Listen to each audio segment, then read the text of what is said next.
I actually think I talk with my hands more though on top of you because I'm sitting there.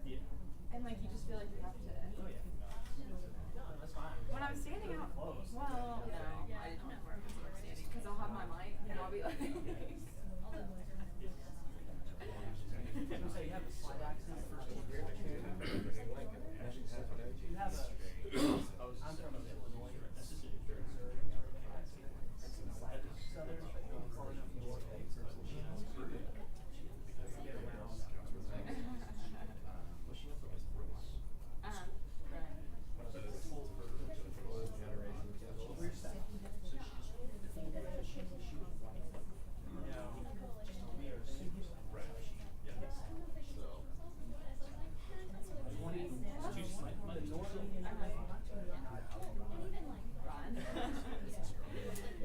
This job is hard when you have an accent.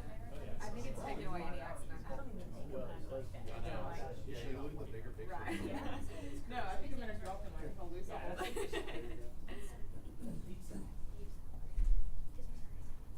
That's the Midwest. Southern Missouri is south. Southern Missouri is south, but the rest of Missouri is No. We're only the Big 12. I mean, y'all were at it and arguing more now the test. Yeah, there's some people that say that. Well, that's also the That's because of the South. Not because of geography. Hopefully we can just start buying it at this point.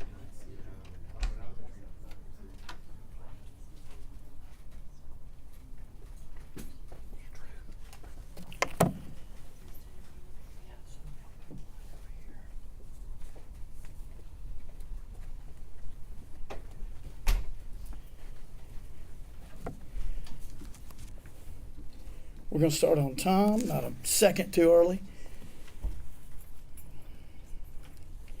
First of all, I want to thank y'all for being here. I want to thank my neighbor to the north, Attorney General Bailey, for joining us, Nick Bronny, the SG, and all his staff, all the work that they've been doing on this. And I want to thank Amelia. You want to stand up here with us? That's fine. Amelia Ford, who goes to high school here in Arkansas, outside of Jonesboro, and really appreciate her being here. We are having this press conference today to announce that I, along with my colleague here and 4 other states, for a total of 6 states, I think is what we have now, filed suit in the Eastern District of Missouri challenging the rule change by the Biden administration to Title IX. And we have seen this coming for a while, and we've been considering what options we have to stop this rule. Now, just to provide some context, so this past weekend, there was a track meet, a Division III contest in New York, and you had a man who now identifies as a woman competing against women. Now, he, by all accounts, to be fair, was a middle-of-the-pack track athlete as a male. But now, in the track meets against women, he has set the Division III 400-meter record. It should be noted that the time that he ran would qualify as last place in the men's, but set a record in the women's. Now that's in New York. And a lot of people might say, that's New York. It's not Arkansas. Some people say this is a solution in search of a problem. That's ridiculous. Usually those people sort of agree, and so that's the last place they can go and not agree with us, is to just say, well, it's a solution looking for a problem. But let me say this, I've learned a couple things. Number one, everything that starts on the East and West Coast ends up here. And the Biden administration rule is going to make sure that this ends up here. Because this rule does not just apply in New York. This rule applies everywhere. The reality is the vast majority, I don't even think it's close. And I'm not talking in Arkansas. It could be 80% in Arkansas. But I think nationally, the vast majority of people think this whole thing is just nonsensical. They don't understand it. My wife asked me this morning, who's for this? And all of that is true, but none of that is a reason to file a legal suit. For a legal suit, it can't just be ridiculous, nonsensical, hard to believe, outrageous, what have you. There has to be a legal basis. So what's our legal basis for challenging this? Well, there are several.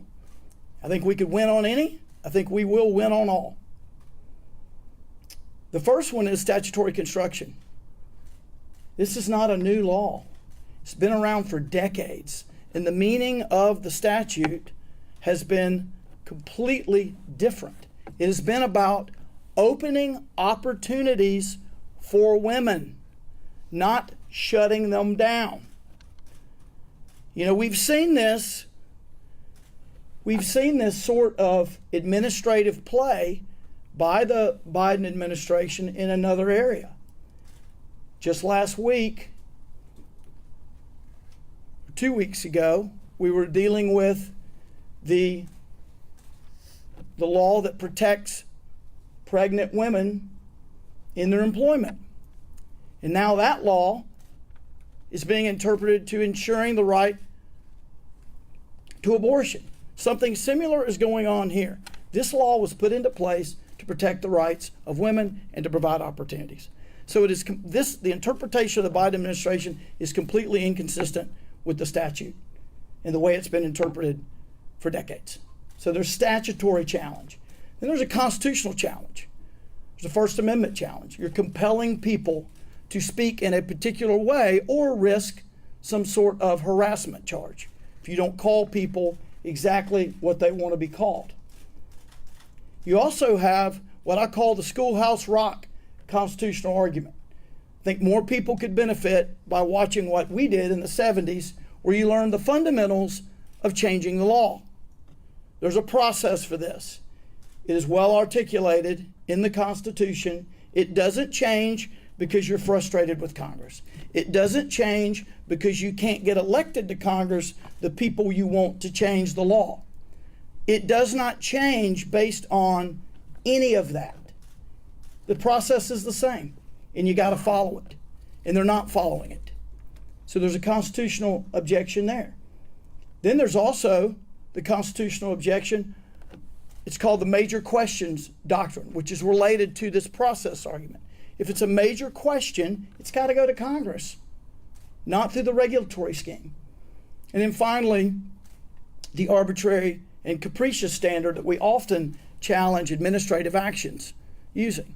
What does that mean?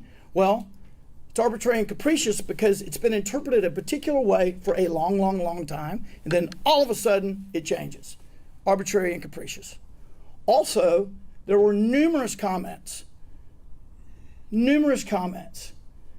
that laid out why there are problems with this rule change. They were ignored.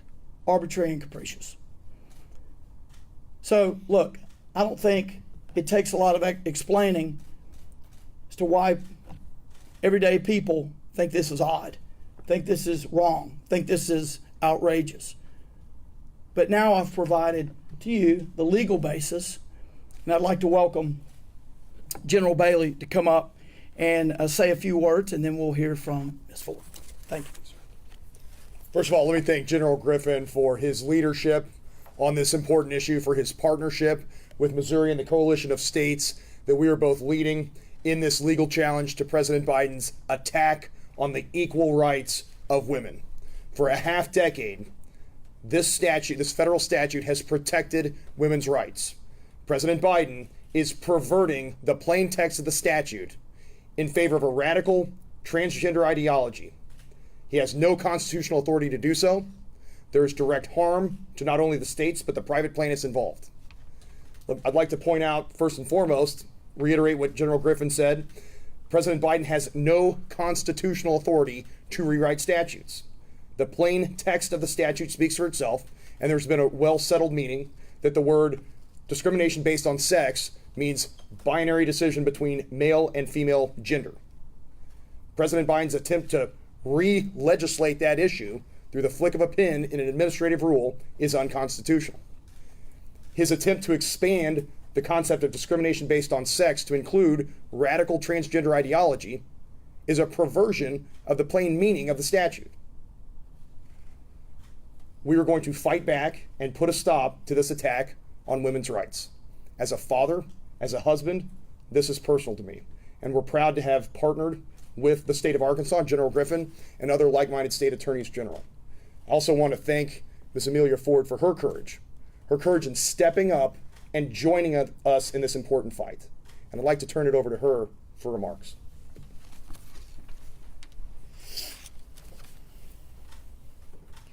My name is Amelia Ford. I play varsity basketball at my high school in Brookland, Arkansas.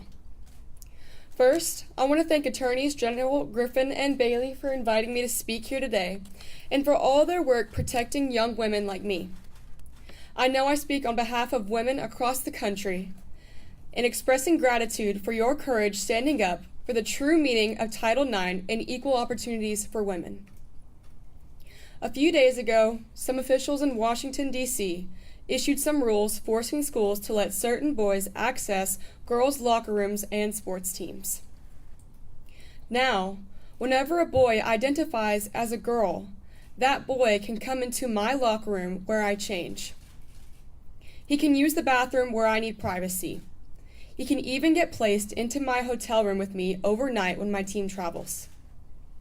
These same officials have also said that these boys must be allowed to compete against me on the basketball courts and even have the ability to take away my spot to play on these teams.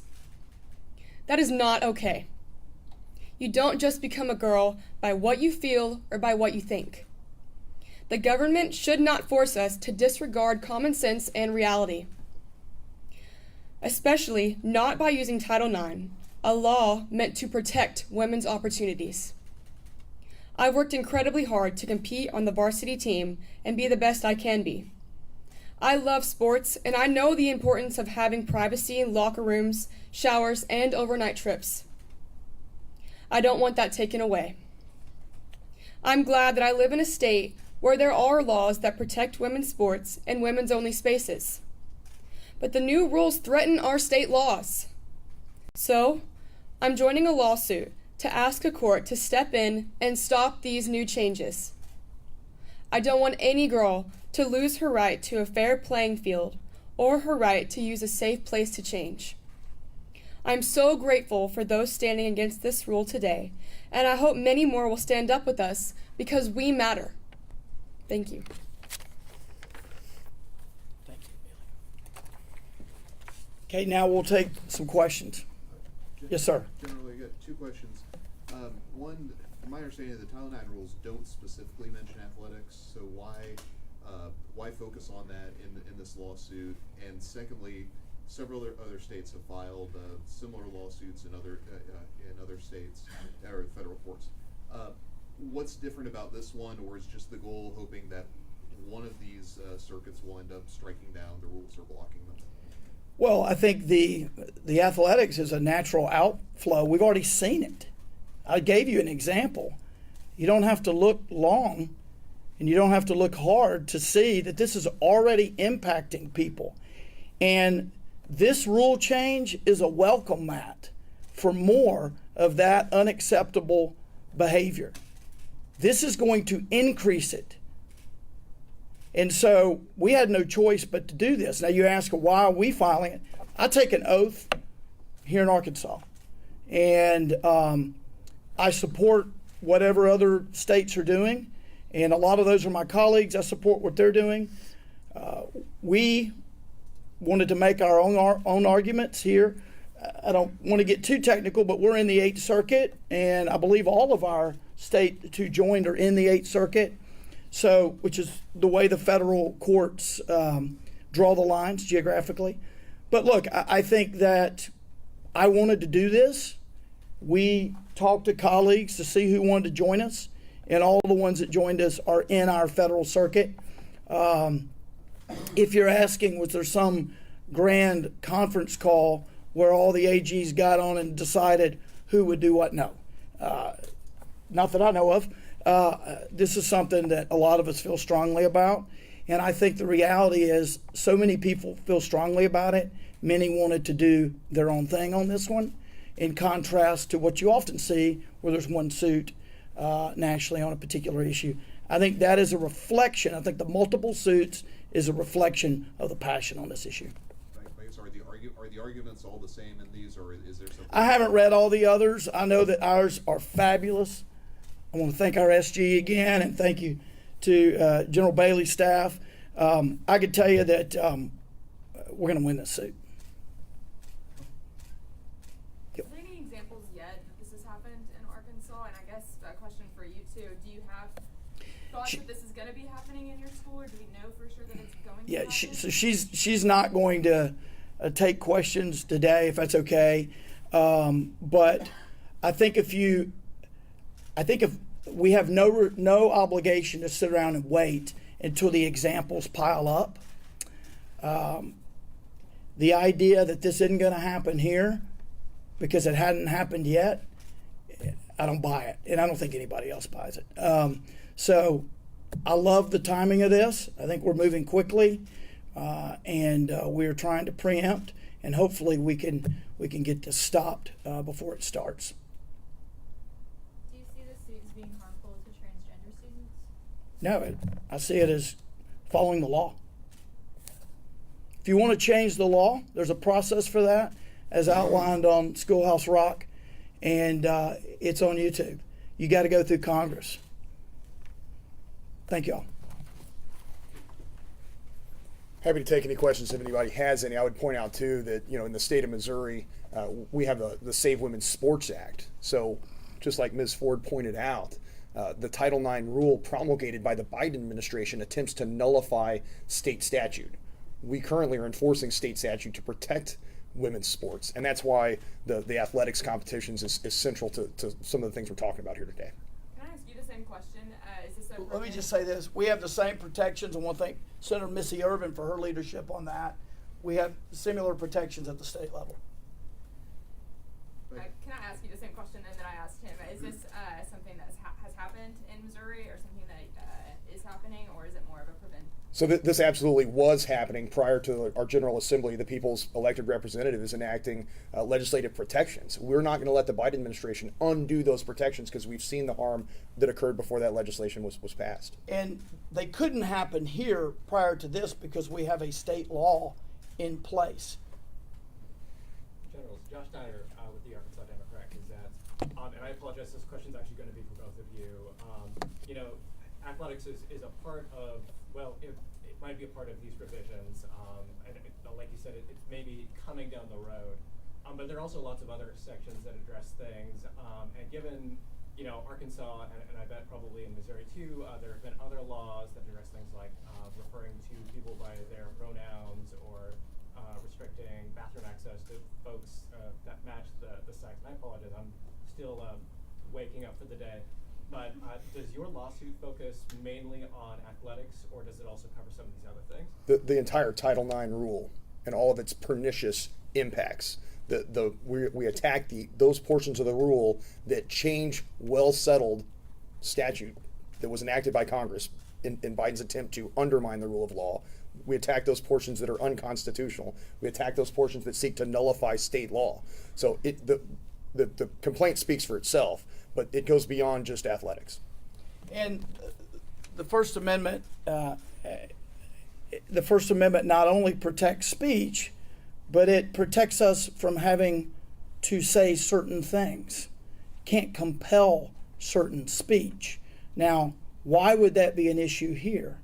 Because if you determine that calling someone by a pronoun other than their born gender is harassment, then you are being compelled to call them whatever that they require you to call them, and that's inconsistent with their gender, and you could be accused of harassment as a result of that. So the First Amendment's at issue here. That's not just an athletics thing. So we've obviously had examples of athletics. They're the most common, I think, if you in the community conversation, but this applies more broadly. And to follow up on Samantha's question with regard to that, have you heard rumblings or complaints from folks about just such harassment where you think that if Title IX, as it is now, comes into effect on August 1st, that people will start filing suit in Arkansas along these lines? Well, first of all, it's a normal outflow. There's not one area of the law where we would say, let's wait till someone dies from fentanyl before we pass the law. You don't just sit around and wait for the harmful effects to occur. They're easily predictable. And again, to General Bailey's point, we already have a law on the books as it relates to, well, we have several laws that relate to this either directly or tangentially, but we have a law on athletics. And so the reason you're not seeing this problem in Arkansas heretofore, it's illegal under state law. This would change that. Trevor, AG. Yep. How can you protect students or families if they decide to stand up and get kicked off a team? What can you do? Well, I think it depends on the specific factual circumstances. I think step one is letting state law predominate, which means challenging this law. Yeah, I would reiterate. I mean, we are seeking to put a stay on the enforcement of the federal rule, and so that's how we protect the women and girls. General Griffin, I wanted to ask you, the governor last week issued an executive order saying and said the state won't comply with these regulations. How does this affect that lawsuit legally? Do you think that's a smart move for the state to make a declaration like that? Look, I think this lawsuit is directly related to all of what the governor talked about, but it is it's something that we've been working on for some time, and I think ultimately the best thing we can do for the governor and the people of the state of Arkansas is to get the Biden administration rule change stayed, and then our law will continue to predominate. Were you working on this before she issued the order? We've been working on this for some time. Thank y'all.